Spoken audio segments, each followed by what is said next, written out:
saya ingin mengajak kita ya untuk berpikir ulang sebuah tempat. Ini tempat di mana yang disebut dengan, mungkin saya sedikit bahas alegoris, walaupun saya bukan pembicara alegoris, ya kan, ada tematik, ada alegoris, ada kemudian teologi etika dan sebagainya ya. Nah, atau historical teologia, ya, itu saudara perlu belajar juga. Tapi hari ini begini, alegoris itu kan misalnya, ya sesuatu yang bersifat fisik lahiriah, kemudian arti rohaninya apa, orang tarik, oh bait Allah ini panjangnya berapa, lebarnya berapa, bisa saja artinya apa, bisa saja. Tapi ada beberapa ayat yang mungkin perlu dialegoriskan. Misalnya kalau mata kamu salah, ya cungkil mata. Nah, itu kan sebetulnya alegoris. Ya kalau semua dicungkil ya dunia cacat semua kan maksudnya ya. Maksudnya begini, dari pusatnya mana kamu bersalah, kamu mesti perlu diberesin. Ya kan? Kalau mata kita lemah pada misalnya ya soal seks atau soal uang atau soal barang-barang, ya di situ kamu perlu tangani. Kalau tanganmu salah ya kemudian Alkitab berkata potong tanganmu. Nah itu alegoris, jangan, maksudnya sumbernya dari mana kamu perlu beresin. Ya tangannya misalnya suka curang, ya beresin di situ. Ya, nah ada satu tempat yang menurut saya ini prophetic place.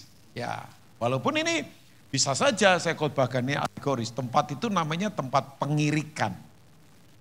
Jadi tempat diirik itu, irik. Ya, jadi begini, sekam, chaff itu harus dibuang. Karena ini tempat di mana gandum akan sungguh-sungguh dipisahkan dari sekam. Ya kan? Sekam-sekam yang nggak perlu, yang nggak ada isinya, yang ringan itu mesti dibuang. Nah, ini tempat ini menurut saya tempat yang sangat profetik. Karena begini, di perjanjian baru ternyata tempat ini disebutkan lagi. Misal di Matthew chapter 3 verse 12, coba kita lihat. Matius 3 ayat 12 ya. Multimedia harus bekerja keras karena saya nggak memberi PowerPoint. Sebab kadang-kadang saya ada PowerPoint, khotbahnya di luar PowerPoint lagi jadi ya. Enggak lah, ya saya tetap, tapi hari ini lebih banyak khotbah impartasi saja. Matius 3 ayat 12. Ya. Ini yang John the Baptist katakan ini. Ya, jadi coba kita lihat Matius 3 ayat 12. Boleh ya? Nah ini. Alat penampi sudah di tangannya. Ya bro, daripada bengong-bengong main-main pelan ya. Kayak wajah saya nggak asing ya. Salah satu member dari Coldplay kalau nggak salah ya. Bukan ya. Ya, artinya sudah lama dia. Saya nggak tahu ketemu di mana, lupa saja. Atau dalam mimpi atau dalam cerita cerpen, saya nggak tahu juga. Wah, kalau ngomong cerpen berarti sudah tua sekali saya ya. Ya, alat penampi sudah di tangannya, di tangan Tuhan, nyanya besar ya. Ia akan membersihkan tempat pengirikannya dan mengumpulkan gandumnya ke dalam lumbung. Tetapi debu jerami itu, sekam, chaff, itu akan dibakarnya dalam api yang tidak terpadamkan. Nah, ini di New Testament loh, ini di perjanjian baru. Tempat ini tetap disebut. Walaupun ini sebetulnya lebih banyak disebut di perjanjian lama. Ya, jadi ini tempat ini khusus, ini tempat, nah mungkin gak enak karena memang ini tempat pemurnian, purity ini. Ini tempat di mana semua dibersihkan. Ya, jadi ya ini tempat di mana sekali lagi yang daging-daging dipisahkan dari hal yang rohani. Sistem dunia dipisahkan dari kehidupan kita supaya kita ada di sistem yang benar. Ya kalau bahasa kerajaan. Ya, saudara, gereja ini adalah gereja pengajar daripada kerajaan kan, namanya saja roh, representative of Christ Kingdom. Jadi kan ini berarti sistem yang tidak benar harus ada di luar kita. Kita bukan di sistem yang salah. Ya. Nah, saya ingin mengajak kita, apa sih istimewanya tempat ini? Yang jelas tempat ini memang tempat pemurnian. Yang saya tahu, ini bahasa agak keras ya. Ya nggak keras lah sebetulnya ya. Panggung itu biasanya lahirkan para artis. Tapi tempat pengirikan itu lahir para penyembah sejati. Ya lah, panggung hasilkan artis bisa. Ya dong, makanya artis ada di panggung. Tapi kalau tempat pengirikan ini hasilkan orang-orang yang memang hatinya hati yang itu worshiper, penyembah. Ya, sorry, Tuhan gak cari penyembahan ya. Tuhan gak cari pujian kan? Tuhan cari penyembahnya, Tuhan cari pemujinya. Oh kalau setan cari pujian. Karena setan gila pujian. Makanya orang yang gila pujian, dia kesetanan kan. Loh, apalagi coba. Jadi Tuhan gak cari pujian, Tuhan enggak. Yalah kalau cuma soal ngomong pemusik ya, senior saya ya, Mas Adi Prasojo itu biasa bergaul dengan pemusik-pemusik hebat. Ya dia pernah ada mungkin di Den Haag untuk ada di acara event jazz apa gitu pada zamannya. Atau mungkin sering ketemu pemusik-pemusik hebat. Oh jago-jago mereka. Kalau mau nyanyi ya ampun. Ya oke lah. Widya suara bagus. Widya di mana tadi? Ya. Oh ke toilet ya. Atau siapalah yang tadi nyanyinya bagus-bagus juga. Oke lah, tapi kan orang-orang dunia, maksudnya saya ngomong orang-orang di sistem dunia nyanyinya bagus-bagus juga lah. Ya kan? Coba. Ya saya pernah lihat beberapa konser, misalnya hologramnya Michael Jackson di Las Vegas. Saya nonton. Ya, keren banget, asli keren banget. Saya lihat Maroon 5 nyanyi, ya keren banget. Belum lama ke JIS. Tapi saya nonton dari tahun 2013 di Amerika dulu.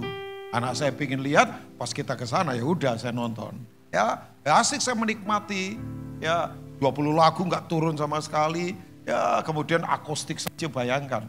Ya nggak pakai teknologi computerized gimana, Adam Levine, ya nari orang semua, saya ikut-ikutan nari walaupun nggak tahu lagunya sebetulnya ya, ya udah yang penting nari saja kan. Tapi begini kan sekali lagi Tuhan cari worshiper, penyembah gitu. Makanya definisi penyembahan bukan soal nyanyi. Penyembahan itu adalah sikap hati yang bergantung total pada Tuhan dalam segala keadaan dan di setiap keadaan. Bukan sikap tubuh. Ya ampun, tubuhmu bisa ngangkat tangan, tapi bisa saja kamu sombong. Tubuhmu kamu bisa tunduk, tapi bisa saja kamu arogan. Tubuhmu bisa saja apa begitu kan. Penyembahan adalah sikap hati yang bergantung total pada Tuhan dalam segala keadaan dan di setiap keadaan. Nah yang penting bergantung totalnya sama Tuhan. Ini itu worship. Penyembahan bukan soal sikap tubuh, bukan. Makanya di area penyembahan bukan lagi soal berkat. Jadi kalau orang berkata, mari menyembah supaya diberkati, come on. Berkat sudah tersedia di salib Kristus, Galatia 3. Bahwa Tuhan jadi kutuk untuk kita, jadi terkutuk untuk kita, mati di salib supaya berkat Abraham mengalir ke bangsa-bangsa lain. Tapi kalau sudah di area penyembahan, itu area perubahan karakter. Karena kalau kamu ketemu raja itu kamu gak bisa sombong. Makanya orang sombong bisa nyanyi, tapi orang sombong belum tentu bisa menyembah. Loh iyalah bisa lah. Orang sombong bisa main musik, tapi belum tentu orang sombong bisa itu bermasmur dari dalam hati. Karena penyembahan sekali lagi sikap hati yang totally surrender to God. Yang total bersandar pada Tuhan dalam segala keadaan dan di setiap keadaan. Yalah, malaikat kurang pinter nyanyi apalah. Ya, kalau orang bisa tarik, tapi kan malaikat nggak diciptakan seperti kita, Pak. Kan yang punya darah daging, kemudian punya free will memutuskan, ya bisa saja ke sana. Tapi maksud saya kalau ngomong instrumen musik, ya hebat ya. Kayak Lucifer itu, ya kan? Itu instrumen musiknya kayak apa itu? Coba saya berimajinasi. Wah dekat dengan tata Tuhan lagi coba. Ya, tapi ketika sombong dibuang juga. Dibuang. Ya, nah maksud saya kembali lagi. Bahwa Tuhan memang cari kemurnian sekarang ini. Khotbah saya ini tempat pengirikan adalah tempat di mana kita dimurnikan. Oke, nah coba kita lihat kitab Mika. Mika pasal 4.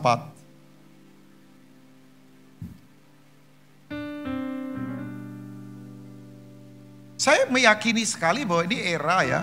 Ibu Magda ini era gereja memang akan dibawa ke tempat ini. Ya, kalau kita baca Mika 4 ini, ayat awal itu talking about revival. Gereja akan berdiri Oh, kemudian orang akan datang untuk cari pengajaran, bahkan kemudian mata bajak ditempa, pedang ditempa, ya, tombak ditempa untuk menjadi mata bajak. Jadi akan ada rekonsiliasi, akan ada lawatan, yang pincang akan dilawat. Udah, itu ayat-ayat awal itu tentang revival, the true revival. Ini kebangunan rohani yang sejati, bukan acara. Sekarang kita kebangunan rohaninya masih acara. Acara rame, acara meriah misalnya ya. Lebih ke sana. Makanya enggak lah, saya enggak jadi ngomong lagi. Lihat wajahnya kayaknya enggak siap untuk saya bicara ini. Enggak lah, lupa juga tadi mau ngomong apa hasilnya. Gitu. Oke, nah kita coba ke ayat 11 lah. Langsung ke ayat 11, mungkin sampai ayat yang keberapa, 13 atau. Thank you multimedia. Sekarang banyak bangsa, Gentiles, ini goyim banyak bangsa, ini bukan bangsa yang tidak mengenal Allah. Berkumpul melawan engkau di sini eklesia, gereja. Dengan berkata, biarlah dia dicemarkan, biarlah mata kita puas memandangi Sion. Sebenarnya kalau gereja dimurnikan itu kan borok terungkap, semua kesalahan terungkap. Wah, kayaknya rasain kamu ya. Ya, sepertinya kan. Semua yang disingkapkan itu kan gak enak banget kan. Bikin semuanya gak nyaman. Makanya orang dulu bilang, rasain kamu sekarang. Lagi kena ini, lagi terhambat, lagi diproses, lagi sakit, lagi gagal, lagi apa. Ada yang sekarang sedang ngalami itu. Ya, orang dunia ketawa, orang dunia berkata, rasain kamu. Nah itu, tapi kemudian, nah ini ada the great secret, ada rahasia yang ilahi ya. Coba lihat. Gak apa-apa anak-anak, biasa Pak. Kalau orang gede begitu ya kita tenggeng saja ya. Enggak lah, gak apa-apa diarahkan aja. Gak apa-apa. Saya dulu begitu juga jadi pendeta juga ternyata ya. Nah, ya thank you. Tetapi mereka itu tidak mengetahui rancangan Tuhan. Jadi kadang-kala kalau ada sesuatu, itu ada dua sisi. Memang ada penghukuman, tapi di satu sisi ada sebuah prophetic sign di mana memang lagi dibawa kembali kepada kemurnian.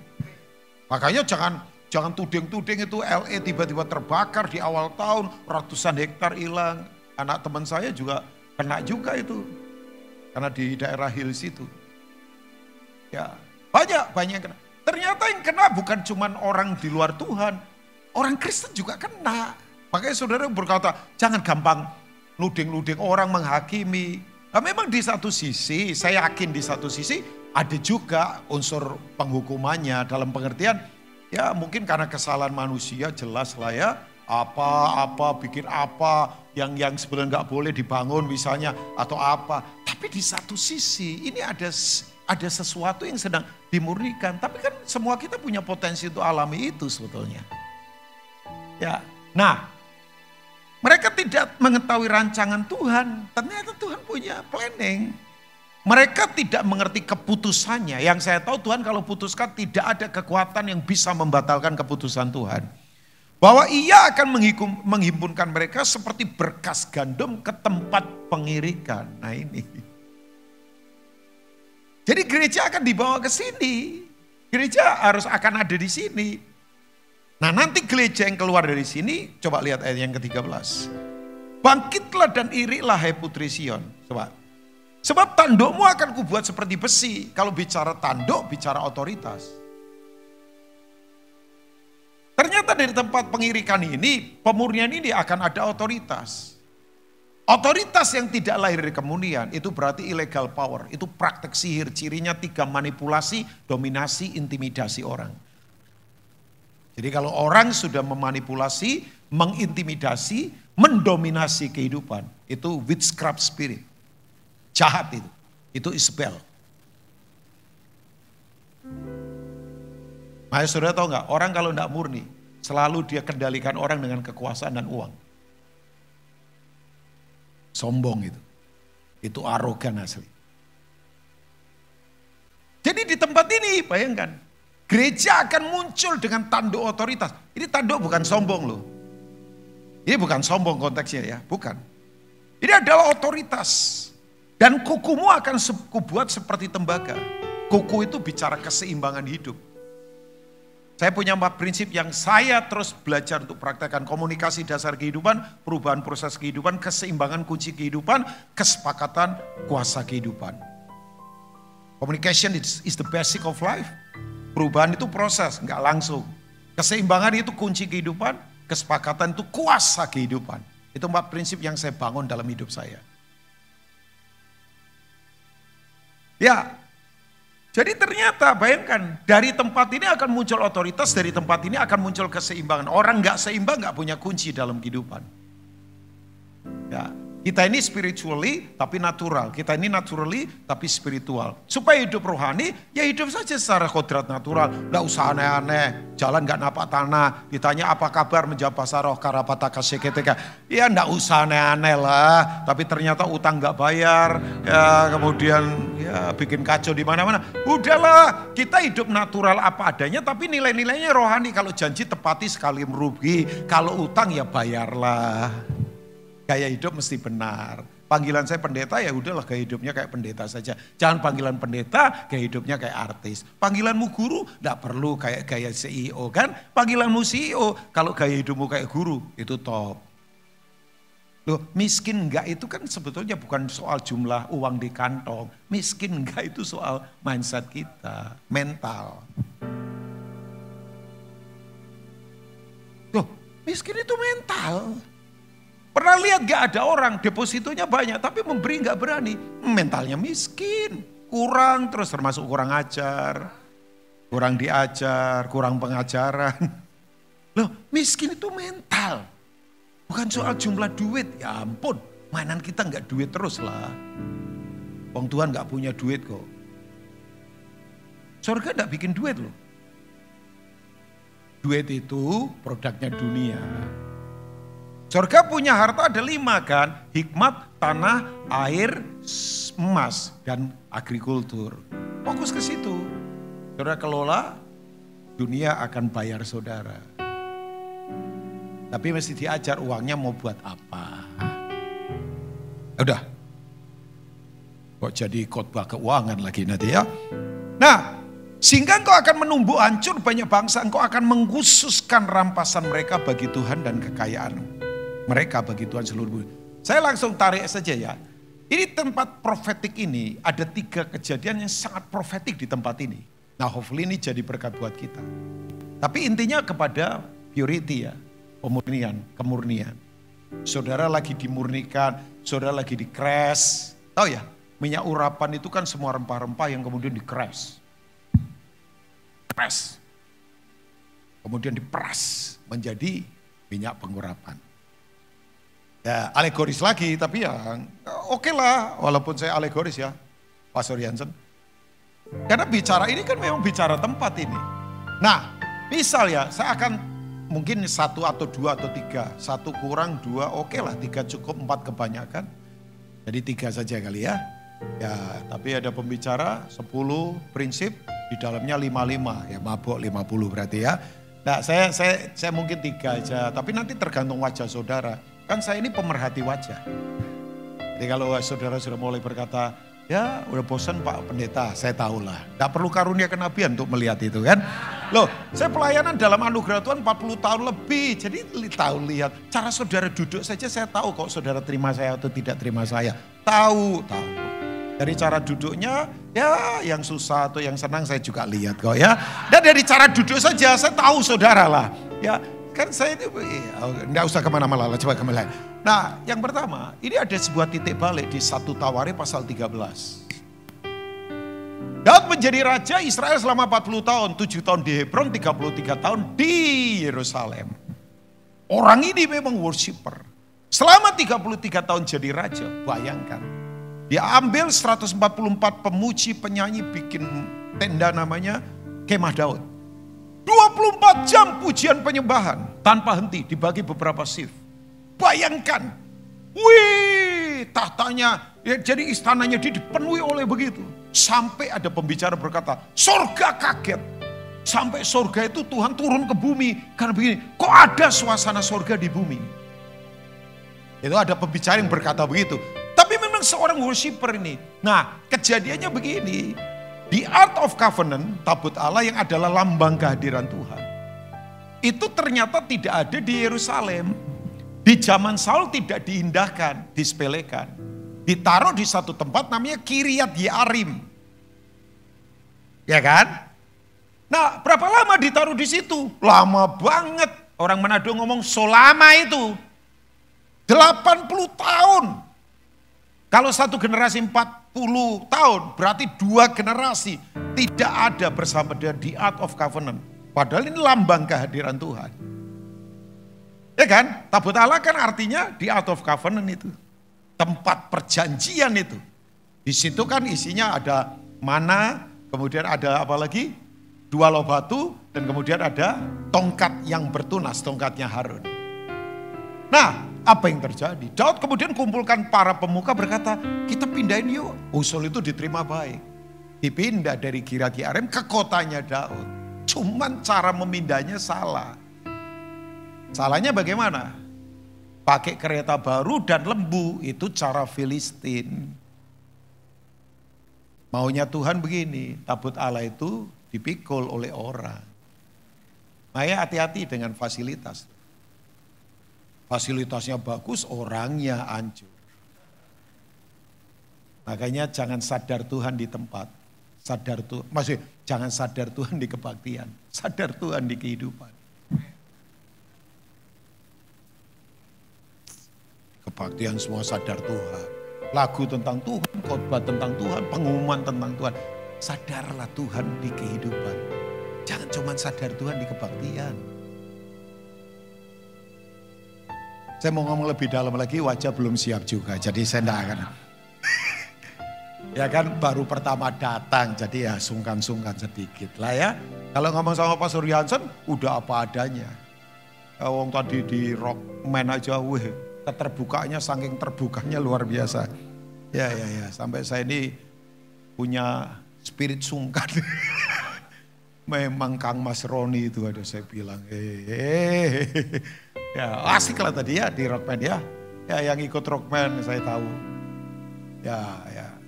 Kalau sampai gak terbuka ya kebangetan saudara ya. Ya tadi keren banget. Oke. Nah caranya Filistin pakai itu kereta baru pakai lembu ditaruh. Daud nari-nari. Ya kan? Tuhan itu maunya begini. Dibawa sama orang Lewi.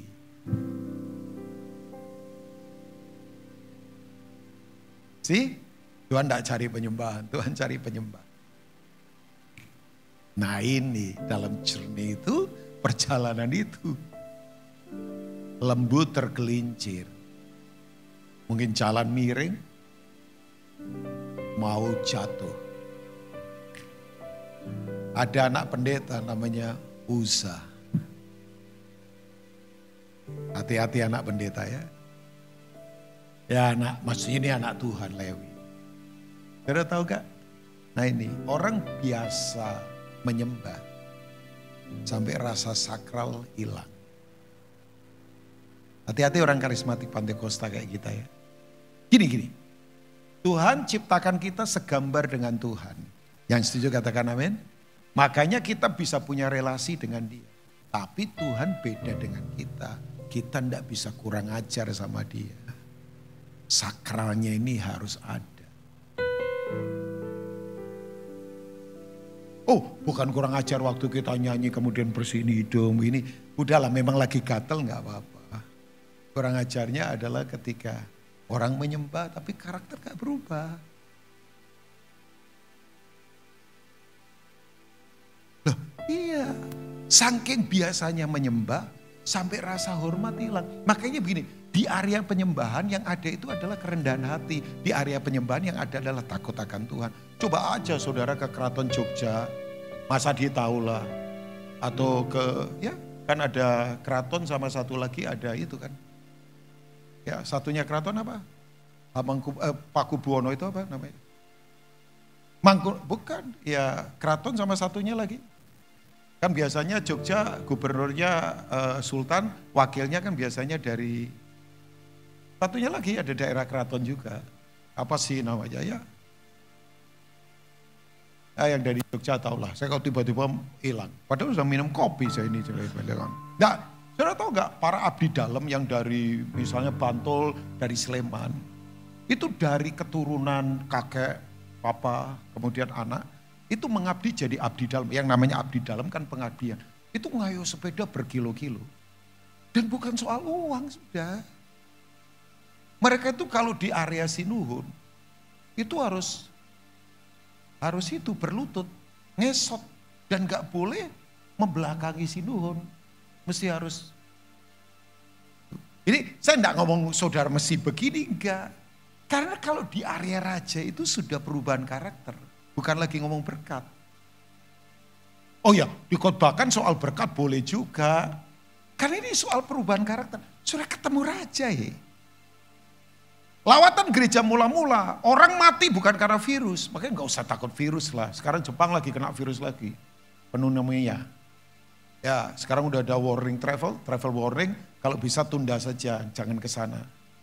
Ya saya nggak ada hubungan dengan artis Meteor Garden Baby Shoe kemudian meninggal.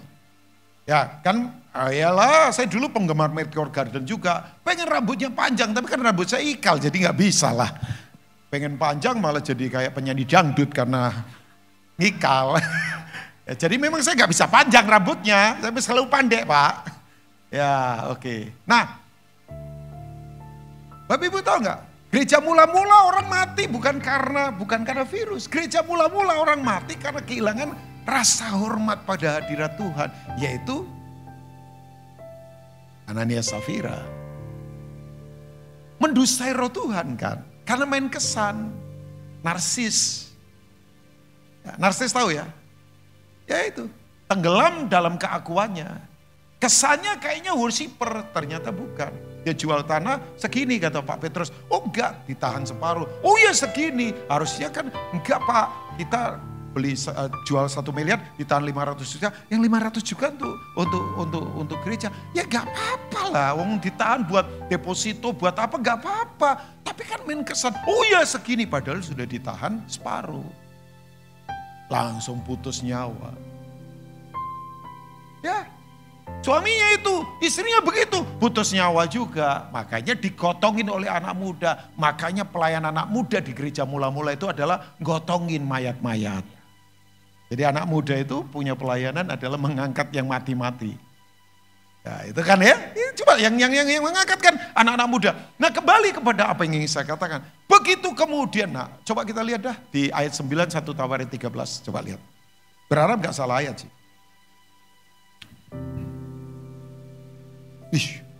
Tadi nyanyi enak-enak, sekarang khotbahnya malah begini ya. Ya maksud saya begini, tanpa kematian gak ada kebangkitan.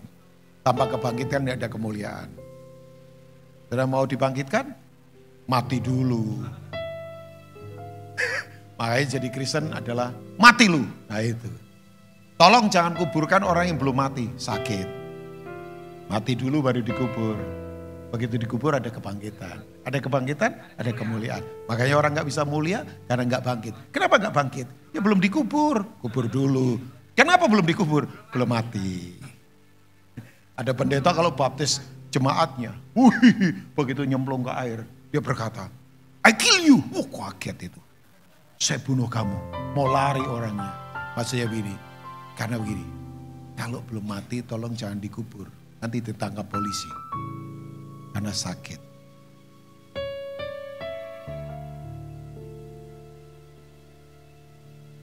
Iyalah. Tuh, analogi, tapi kan ya itu analogi yang benar. Ketika mereka sampai ke tempat pengirikan Kidon. Tempat apa? Maka Usa mengulurkan tangannya memegang tabut itu. Karena lembu-lembu itu tergelincir. Saya tidak akan tafsirkan dia membela Tuhan. Gak usah lah. Nanti di mana, oh Pak Rubin mengada-ngada. Tapi kan coba lihat ayat yang ke-10. Maka bangkitlah murka Tuhan terhadap Usa. Lalu ia membunuh dia oleh karena Usa telah mengulurkan tangannya kepada tabut itu. Ia mati di sana di hadapan Allah. Kenapa? Sampai terjadi. Saking biasanya dengan hadirat Tuhan di rumahnya 80 tahun. Rasa hormat sakral, kudusnya pada hadirat Tuhan. Udah gak ada.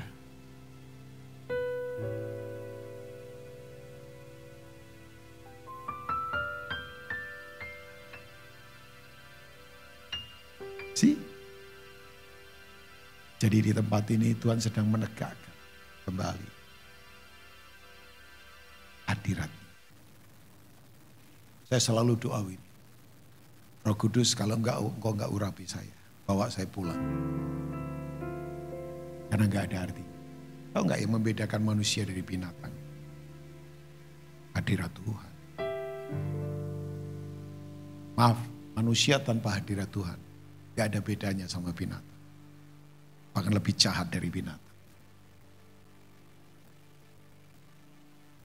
Makanya di Keluaran 33 Musa berkata, ini Musa, kalau engkau enggak tuntun kami dengan hadiratmu, jangan suruh kami kemanapun. Sebab apa yang membedakan kami dari orang yang tidak kenal Tuhan? Maaf ya, saya paling larang kalau saya ngerintis jemaat, orang saksi dapat mobil baru, rumah baru, sepatu baru, jet pribadi. Saya bilang, jangan saksikan. Murahan itu. Orang dunia tidak perlu berdoa dapatkan itu. Tapi saksikan ketika hantaman terjadi, tetap bisa melayani. Ketika harusnya didoakan, tetap mendoakan. Ketika harus dilayani, tetap melayani. Coba. Jadi ini prophetic place. Oke. Satu kali seorang raja dibujuk setan.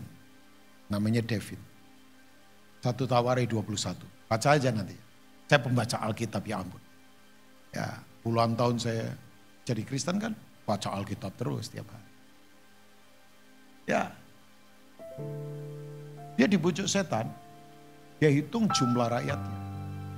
Dia mau tahu yang bisa perang suku-suku ini berapa.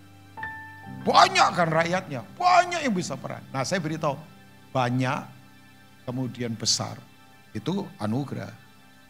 Tapi masalahnya kalau orang sudah taruh rasa amannya di banyak dan besar, nah itu masalah. Jadi kaya nggak apa-apa. Banyak silakan, besar silakan, tapi tolong rasa aman jangan ditaruh di situ. Makanya ketika itu diambil orang pasti stres. Kenapa ada post power syndrome? Ya karena itu. Saya tidak akan taruh rasa aman saya di mimbar. Ngapain taruh rasa aman di mimbar? Yalah, buat apa? Ini Mas Adi itu untung udah lewat, kalau enggak stres loh. Biasa di panggung orang tahu, ya saya nggak tahu dulu awal-awal stres, saya nggak tahu juga, yang tahu istrinya kali. Ya kan, coba grup GMB siapa nggak kenal lah. Zaman saya, belum pelayanan, saya pengen minta tanda tangan juga sama Frankie Sihombing, sama Amos Cahyadi, ya, sama siapa, walaupun itu teman-teman saya semua. Tapi kan begini, besar banyak nggak apa-apa. Tapi tolong jangan taruh rasa aman di situ. Tapi kan gak gampang Pak, gak gampang. Wong kita gak punya apa-apa saja rasa punya kok. Padahal gak punya apa-apa. Rasa punya, rasa hebat, rasa pinter, rasa kuat. Udahlah, menurut saya pinter saja gak usah rasa pinter. Kaya saja gak usah rasa kaya. Kayak saya ini gak usah rasa ganteng, memang ganteng kok. Nah, maksudnya gak usah rasa-rasa lah. Gak usah. Nah, orang rasa pinter selalu menganggap orang lain itu remeh. Ya kan kita gak main perasaan. Sombong di perasaan, kalau rendah hati di keputusan. Loh, sombong itu mainan di perasaan, ya gak jelas juga. Makanya gak usah rasa-rasa, biasa aja. Ya, ya kan. Orang kalau rasa-rasa gak jujur, makanya waktu Adam jatuh, Tuhan tanya, "Where are you Adam? Kok di mana Adam?" Ya ampun, orang berkata, "Tuhanmu gak mau tahu." Masa dia tidak tahu Adam di mana? Bukan, kalau Tuhan bertanya, "Adam kamu ada di mana?" Bukan Tuhan tidak tahu, tapi Tuhan mau supaya Adam tahu, dia tahu bahwa dia tahu, dia tahu bahwa dia tahu, dia tahu dia ada di mana. Ya kan? Ternyata Adam gak tahu. Gimana? Jawabannya perempuan itu. Seperti tanya, "Cabjanya enak enggak?" "Beli di toko itu." Lah kan gak nyambung lagi Bapak Ibu. Makanya orang kalau gak tahu diri selalu tulalit. Kagak nyambung. Itu persis kayak orang tuli ketemu orang tuli. Ada orang tuli mau pergi memancing, ketemu temennya yang tuli. Tapi temennya nggak memancing. Ditanya sama temennya, mau pergi memancing ya? Nggak dijawab sama dia, enggak, saya mau memancing. Nah itu. Yang tidak tuli ketawalah ya. Nah, itu namanya tulalit itu. Poloten. Gak nyambung kan Bapak Ibu. Jadi apa yang terjadi? Begitu kemudian dihitung Tuhan marah. Tapi Tuhan itu kan penuh belas kasihan. Dan Daud itu memang orang yang hatinya melekat sama Tuhan. Tahu nggak? Langsung dikasih 3 pilihan. 1, 3 tahun kelaparan. 2, 3 bulan dikejar musuh. 3, jatuh ke tangan Tuhan selama 3 hari. Kok tahu Pak Pendeta? Baca. Kalau nggak baca saya nggak tahu. Daud lebih memilih jatuh ke tangan Tuhan. Tapi, nah ini. Hati-hati pemimpin ya. Sehari 70.000 orang mati. Makanya pemimpin pengaruhnya besar. Jangan salah pilih pemimpin. Jangan salah jadi pemimpin. Munculkan pemimpin yang benar. Tahu nggak apa yang terjadi? Wah, tangisan. Tapi malaikat datang. Coba kita lihat, lompat-lompat saja. Sebentar lagi. Masih bisa lanjut ya? Loh yang jawab satu saja yang memang berhak. Nah itu. Ya kalau Ibu Mada bilang oke ya oke. Cuman ya saya sebentar berhenti juga, wong saya capek. Ya.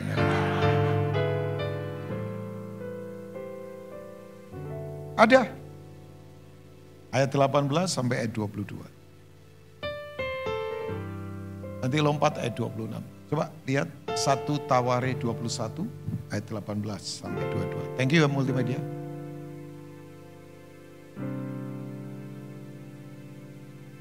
Ya. Lalu berkatalah Daud kepada Allah, aku telah sangat berdosa karena melakukan hal ini. Maka sekarang jauhkanlah kiranya kesalahan hambamu, sebab perbuatanku itu sangat bodoh.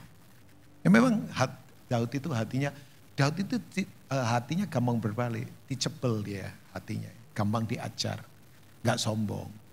Makanya dia disebut raja contoh, raja paradigma walaupun dia bukan raja pertama. Ayat 19 boleh? Sampai 22. Tetapi berfirmanlah Tuhan kepada Gad pelihat Daud. Ini nabi ini Gad ini. Ya ayat berikutnya sampai 22. Pergilah katakanlah kepada Daud, beginilah firman Tuhan. Ini. Ya itu tadi ya. Oke ayat berikutnya. Loh kok ayat 10 ini? Tadi 19 ke 21. Loh tadi kan 18 ya. Ya ini 19. Lalu pergilah Daud sesuai dengan perkataan Gad yang diucapkannya demi nama Tuhan 20. Coba. Ornan sedang mengirik gandum ketika ia memalingkan diri, dilihatnya malaikat itu keempat anak yang bersama-sama dengan dia menyembunyikan diri. 21. Ketika Daud sampai kepada Ornan, oke seterusnya 22 boleh? Ya. Berkatalah Daud kepada Ornan, nah ini dia. Berikanlah kepadaku tempat pengirikan ini. Supaya aku mendirikan di sini mezbah bagi Tuhan. Jadi mezbah yang benar itu harus di tempat ini. Bukan di tempat lain. Nah ini bahasa penyembahan kan. Baiklah berikan itu kepadaku dengan harga penuh supaya tulah ini berhenti menimpa rakyat. Ya Ornan kan sungkan, tanah itu kan milik raja. Makanya Imperium Romawi masih sampai hari ini menggunakan misalnya pajak bangunan, pajak tanah. Ya Indonesia memakai pola ini kan. Kenapa pajak tanah? Karena tanah itu milik kaisar. Kenapa pajak bangunan ada 2 pajak? Karena yang dibangun di atas tanahnya kaisar itu harus kena pajak juga. Ya kan? Ini kan sebetulnya hukum yang dari dulu begini. Tapi hebatnya Daud, dia tidak mau ngambil keuntungan dari begituan. Orang saudara, gratis lah, ini tanah kan milik raja. Jadi tanah itu milik raja. Kamu mendirikan bangunan ya kamu harus bayar pajak, pajak bangunan dan pajak bumi kan. 2 pajak itu. Ya, jadi memang langit bumi milik Tuhan. Makanya sebetulnya istilah tuan tanah itu enggak ada. Tuan tanah itu ya Tuhan.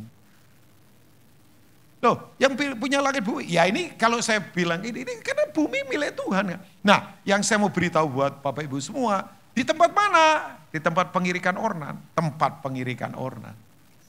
Daud nggak mau gratisan. Coba kita lompat ke ayat 26 dah, langsung aja ya, supaya nggak terlalu lama. Lalu Daud mendirikan di sana mezbah bagi Tuhan, mempersembahkan korban bakaran dan korban keselamatan, dan memanggil Tuhan. Maka Tuhan menjawab dia dengan menurunkan api dari langit ke atas mezbah korban bakaran itu. Sorry ya. Doa yang dijawab dengan api ini yang powerful. Ya. Ini doa yang gak main-main itu. Ya doa yang sekedar jawabannya bukan merinding, bukan geblak, bukan nangis. Tahun 80-an kan holy rolling, orang bergulung-gulung. Cuman holy-nya hilang, tinggal rollingnya saja. Orang suka rolling aja. Nah, ayat 27 ini revival yang luar biasa. Lalu berfirmanlah Tuhan kepada malaikat itu supaya dikembalikannya pedangnya ke dalam sarungnya. No more kill. Gak ada lagi pembunuhan.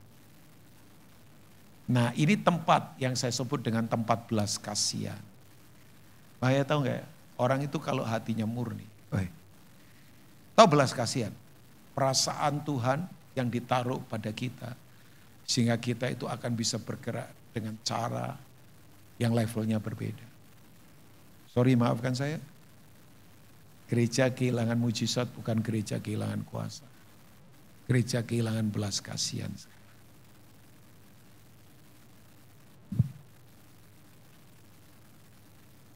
Orang kalau tanpa belas kasihan, itu kayak mobil gak punya bensin. Cuman di tempat saja. Belas kasihan itu selalu menggerakkan untuk kita bergerak, menjawab semua kebutuhan dengan perasaan Tuhan. Saya ada di Pulau Selayar sekian saat yang lalu. Dari Pantaeng Port itu Sulawesi Selatan, mesti berlayar hampir 2,5 jam. Pulau itu enggak besar, 71 kilometer. Saya ada di sana untuk 5 hari. Wah, mitosnya banyak di sana. Oke lah. Kenapa saya ke sana? Ikut pendeta-pendeta. Karena perpecahan juga ya kadang-kala kan perlu kita beresin. Ya, tapi begini. Saya kemudian ngobrol sama orang. Tahu nggak? Tahun 30-an sekian, 1930-an sekian. Saya tepatnya lupa. Itu ada 2 orang hebat yang mempengaruhi Indonesia. Makanya kita ini berhutang dengan para misionaris. Ternyata ya bro Jansen, kalau negeri mau diberkati, harus banyak ngirim misionaris. Harus. Ya, saya sudah siapkan orang, spot ya di Kamboja, sekarang menangkan ratusan jiwa. Kita lagi siapkan juga ke Thailand Selatan. Dan tidak harus sekolah Alkitab dulu, kasihan lagi. Ya kalau boleh sekolah ya boleh lah. Maksud saya ya bisa bikin apa saja, hidupin dirinya, dipersiapkan. Ya, kalau orang berkata Kamboja pusat apa sekarang, judi online.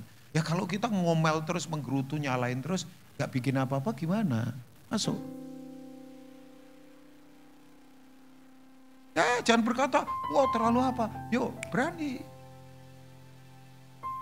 Ya coba. Saya ketemu orang di Kanada, saya ketemu orang di Amerika, saya ketemu orang di Eropa, Australia, saya ketemu mereka di Timur Tengah. Ngapain kalian ke sini? For better life, pastor. Oke. Tapi kenapa untuk Tuhan gak berani? Nah, misionaris gak harus mesti apa begitu. Saudara di sana yang mau kerja di hutan namanya Google. Kan itu hutan belantara yang perlu dibabat, perlu di apa, masukin. Harus. Jadi apa? Pokoknya hati misionaris. Tolong yang pengen ke Taiwan, ini waktunya.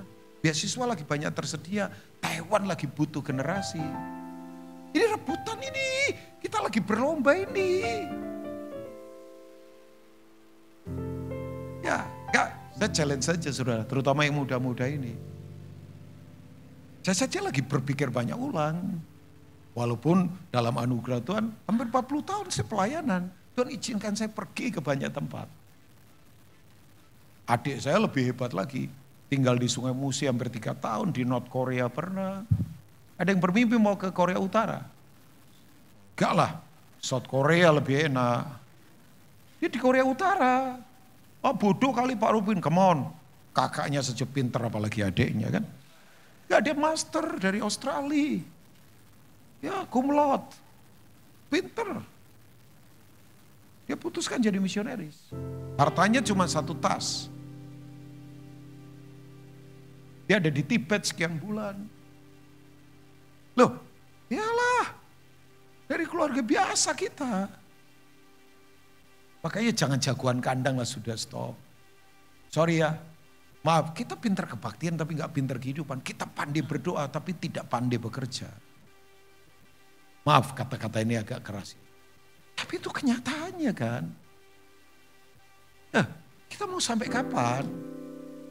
Kalau kita tidak mengenapi rencana Tuhan. Makanya ya 4 dinding tembok bisa jadi penjara. Karena firman ditabiskan di situ, dirayakan dalam bentuk liturgi. Setelah itu kita tinggal, kita tidak bikin apa-apa. Nanti hari Minggu berikutnya begitu lagi. Sorak-sore terus.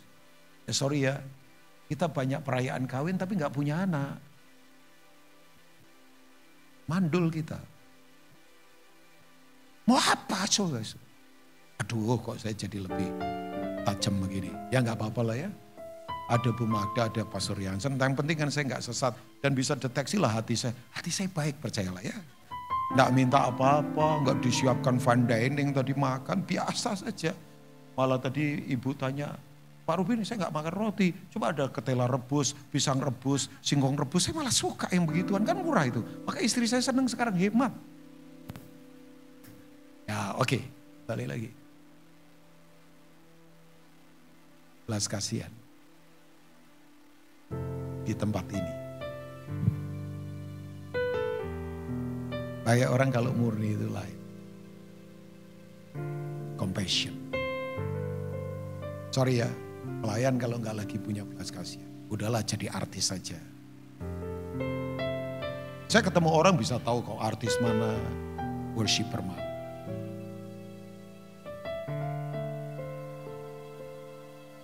Dapat apa? Enak gak? Gak semua atas nama pelayanan itu pelayan. Karena ada orang senang pelayanan. Karena itu menyenangkan buat diri.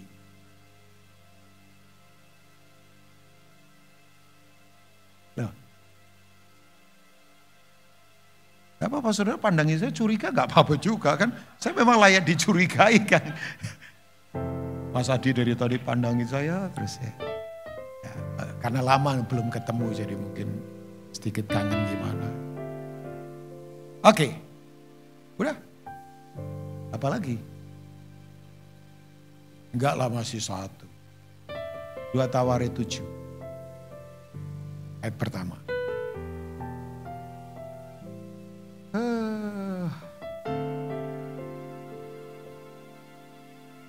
2 Tawari 3 ada ayat pertama.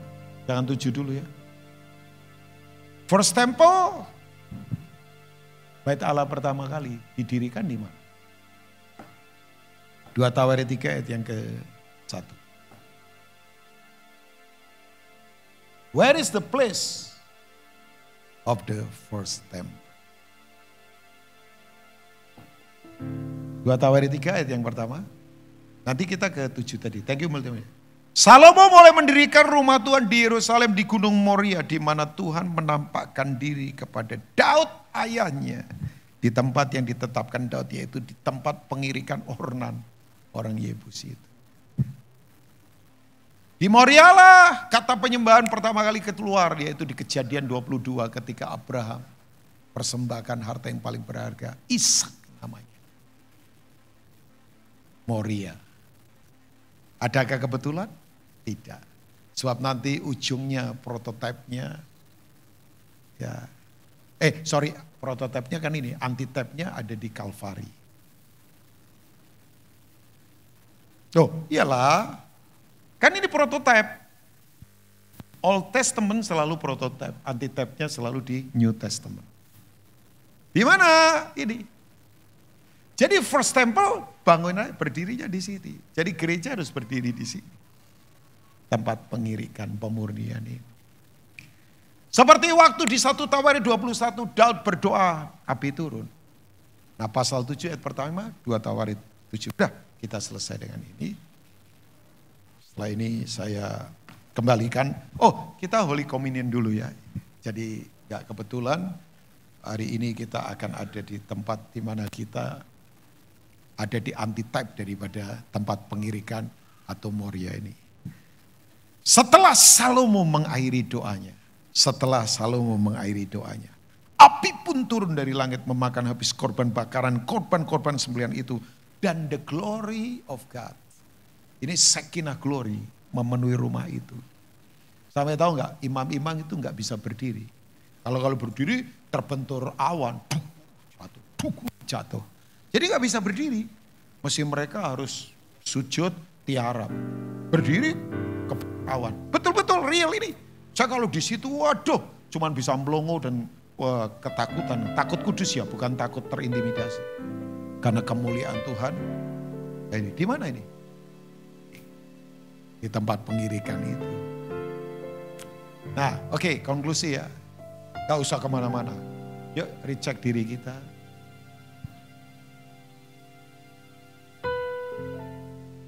Masihkah skam-skam menguasai kita? Masihkah hal-hal yang di hati kita masih, tahu gak kata tahir? Sembuh. Itu kan berasal dari kata tahor. Tahor, tahir, nazir, nazar. Saudara tidak bisa jadi nazir kalau saudara tidak membayar nazar. Saudara tidak akan tahir kalau saudara tidak tahor. Tahor itu clean heart. Keadaan hati di mana tidak ada produk setan di dalamnya. Oh ya, hati yang bersih itu adalah sebuah keadaan hati di mana tidak ada produk setan di dalam. Kenapa orang sering terintimidasi? Karena setan gampang tuduh. Kamu sok-sokan lompat-lompat di gereja, nyangkut plafon gak bisa balik lagi misalnya. Karena pendek, kalau di sini gak mungkin lah ya. Kecuali Superman. Ya, karena begini.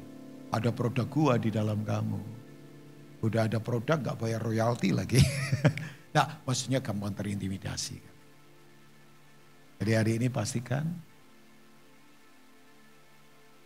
kemurnian. Jadi kalau sekarang lagi diproses gak apa-apa Pak. Kita lagi dimurnikan.